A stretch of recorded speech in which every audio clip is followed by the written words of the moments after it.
In the beginning of all trade and commerce, there was the greed of man, where one would say to the other, "How about two for this single lamb?"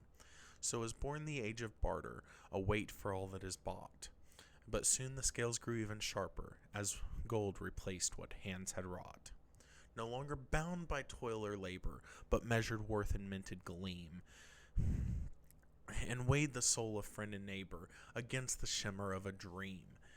Then men with swords would say, "We'll exchange your gold for paper."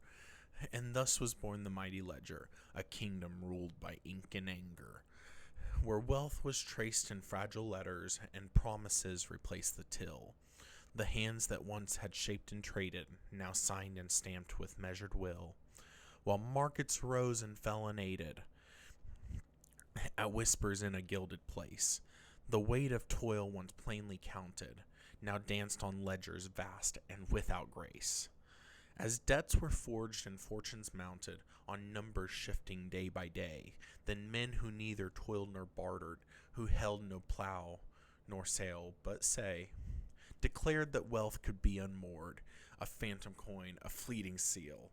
Thus trade became a grand illusion, a game of paper void of land, where fortunes turned on mere delusion and power lay in unseen hands. Then promises became the treasure, a whispered oath, a line of ink, and men who were taught to chase the measure of wealth that vanished when they blinked. The fields lay fallow, hands grew idle, yet still the numbers soared and spun, as markets danced to unseen fiddles, and battles raged, but not with guns. And now the war was fought with figures, with debt and credit, stocks and trades, where fortunes fell at nameless fingers, and kingdoms bowed as ledgers swayed. And even when the kings have fallen, these scribes shall weave the fate of men, with ledgers full and voices calling for wealth that's lost and found again. Yet though the markets rise and wither, and gold gives way to fleeting trust, the toil of hands shall long outlive her. The ground remains, the iron must. For when the final debt is counted, and ink runs dry on fraying scrolls, the earth shall yield to those who've mounted their fortunes not on the banker's toll. And thus the tale is ever turning from greed to toil, from toil to dust. Yet these men still dream of endless earning and chase the promise of their lust.